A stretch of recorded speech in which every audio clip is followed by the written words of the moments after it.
Absolutely, Mr. Saleh. There's no other way. And please also remember that many of these allies have very little in common ideologically with the BJP or with the RSS, its parent body, the Rashtriya Swayamsevak Sangh. Many of the alliances are opportunistic, Hmm. but that doesn't mean necessarily that these are weaker than ideological alliances because people will calibrate how much they can gain and how much they can actually get the center to yield. Like Mr. Chandrababu Naidu, he wants to build a new capital. And his dreams are as high as Singapore, as we've known from the past. So he needs plenty of money from the center. And again, Mr. Nitish Babu, who from Bihar has great ambitions for his own state, wants special status for Bihar. And many of these allies are going to realize or going to calculate that they stand to benefit from the BJP, from Narendra Modi's government, than from any other ally. Yeah, that's a very interesting way of putting is to how things will play out. But as things stand, the NDA alliance quite clearly has the numbers. It just has to keep its flock together. And from the way things are looking, the fact that H.D. Kumaraswamy has been made a member of the cabinet, Jitin Ram Manjhi has been made a member of the cabinet. There are leaders of the Telugu Desam party who have also been inducted into the cabinet. As things are stacking out here in terms of the leaders who are being sworn in as members of Narendra Modi's cabinet, Mr. Paranjape, what is your sense in terms of how the Narendra Modi government would be able to push through with its reforms? Will Narendra Modi have a free hand as he did in the first and the second tenures, or will he now have to take everyone along? He has to take everyone along. It will have to be a consultative style of governance, which is very different from what he's used to from his Gujarat days, where a small group of people around the leader, the great leader, first the chief minister, then the prime minister, made all the decisions and everyone had to fall in line. This will no longer be possible. There will be a broad range of consultations which will be necessary. But please note that the top positions, the people who are sitting, in that front row, the first four, five, six, are all people which are a part of his inner coterie. They include Mr. Rajnath Singh, Amit Shah is there, Nitin Gadkari, Mr. Mrs. Nirmala Sitharaman, and Mr. Jaishankar. So Right. there is tremendous continuity, Mr. Pradhan. So it's like he's got his great supporters, Right. all around him. He's well fortified. That is Mr. also the Paranjape, at message. this moment, we've got Mr. Ashwini Vaishnaw, who's being sworn in as a member of the cabinet. He's a former IAS officer, and in the Narendra Modi government, that of course, was just went by. That is Modi 2.0. He was the Minister of Railways. Now, what Narendra Modi had been talking about is that he wanted to bring in technocrats, people who have certain niche skills to man certain important positions. That is one of the reasons why he brought in S. Jaishankar as well, who was a former foreign secretary. Do you think the fact that he's now reliant on his alliance partners, his ability to bring in technocrats and subject matter experts, so to speak, for manning certain key positions is going to be hampered because he now has to include his allies and distribute of the portfolios to keep his alliance partners happy? Well, there will be a compromise, Mr. Saleh. It's predictable, it's inevitable. In fact, I've heard that Chandrababu Naidu himself wanted to keep infrastructure. The big spending ministries are the ones where there'll be a lot of competition. We'll have to see what Mr. Nitin Gadkari gets. But I believe that there will be a sort of deal that goes on where certain areas of development will be left untouched by the allies or the coalition partners, and Mr. Modi will be given a free hand, Right. such as space, for example. Nobody's going to touch space or defense or some key portfolios, maybe finance, external affairs, and then there'll be a scramble, for the Absolutely. other plum portfolios so that people can extract the benefits, the so-called rave D, as has been commonly, termed. That's true. And what we have on the screen at this moment is Jyotiraditya Scindia, who is also being sworn in as a cabinet minister.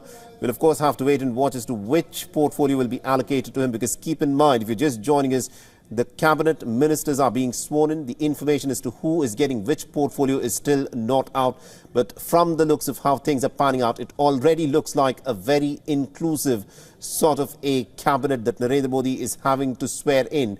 Consider the fact that Jitin Ram Manjhi, who has only one seat in the parliament, has got a cabinet berth, something that Narendra Modi in his earlier tenures may have overlooked. But at this moment, to keep the flock together, he's having to keep every individual happy.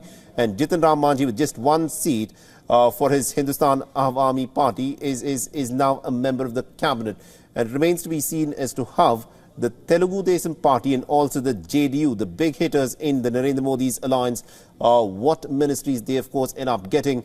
And Mr. Pranjape, as more and more ministers get sworn in, there is quite clearly a certain amount of continuity with respect to the ministers that we saw, the first line of Narendra Modi, the inner circle, so to speak, of Narendra Modi. But this government will be very different from the earlier tenures of the government. The first two governments of Narendra Modi, it was both a sort of something that was said in praise of Narendra Modi and also something that was said as a criticism of him, where a lot of the work of the government was done effectively from the PMO. That style of governance has now come to an end. Yes, and I just wanted to say one more thing. When we talk about one member, or one party, one MP, or one minister like Jitendra Ram Manjhi, don't forget he represents a large community of underprivileged people, you see. So these are also symbolic births. And also we have very important regional leaders, regional satraps, if you like. Shivraj Singh Chauhan, who won by 8 lakh votes, from Madhya Pradesh. So these regional leaders joining his cabinet are a way to bolster him. Mr. Nadda, who was party president, is now in the cabinet. So this is, I think, a very well thought out cabinet, if I may say so. And the imaging, the visuals, and the way the whole event has been orchestrated, it's a very grand event management for which Mr. Modi is very well known. And I think all of this sends a signal of stability, which is really important for India's progress.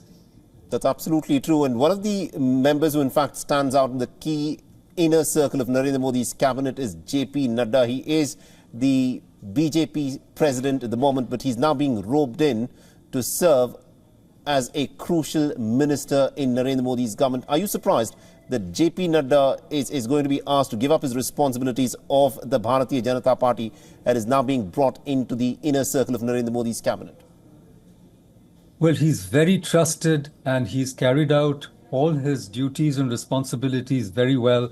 We should also remember that there were rumors that Amit Shah might be sacrificed, because of the coalition dharma that you mentioned. But that hasn't happened. So it would seem that with 240 seats, BJP is still in the commanding position in this alliance. And many of the things that Mr. Modi insisted on have already, I suppose, been given to him. But it's still early days. We'll have to see the nature and range of compromises.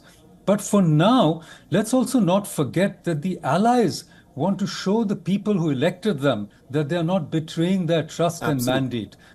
So nobody wants, another set of elections with all their travails and traumas, and the grueling fight that goes on. So I think the allies also realize that sticking together right now is in their best interests. I think that's an important point, because the mandate was given for the alliance rather than just for individual parties and leaders. And that's something that the alliance partners will keep in mind, because there was a lot of transfer of votes that happened in seats where political parties formed an alliance and fought with a single candidate to win that particular seat. And also, Mr. Pranjape, the fact that we're now back in the era of coalition politics, how does that augur for Indian democracy? Do you think coalition politics is actually something that strengthens Indian politics, or do you think it hampers the India growth story?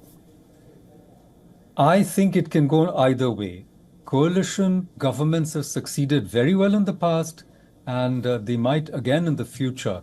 It's just a matter of how you manage the coalitions, you see, and what your priorities are. And here is where the sagacity, the maturity of the members of the coalition come into play. You remember that there was the Manmohan Singh government, which was really rocked by the communists who didn't want to go along with the nuclear deal with the US, which was really in India's best interests. So it all depends on how the coalition partners behave and what their priorities are. And here, I want to bring in one more point. Please remember that many of them are seasoned politicians and they are quite old. By old, I mean with due respect to their age, they're seniors, and some of them, like Chandrababu Naidu, have been out of power for so long. So they will do nothing to risk, you Right. see, their new innings. They've got a second innings. The people have brought them back. And therefore, I think people will tread cautiously. The rashness or the brinkmanship, of Right. possibly earlier coalition partners will this time be tapered or tampered down.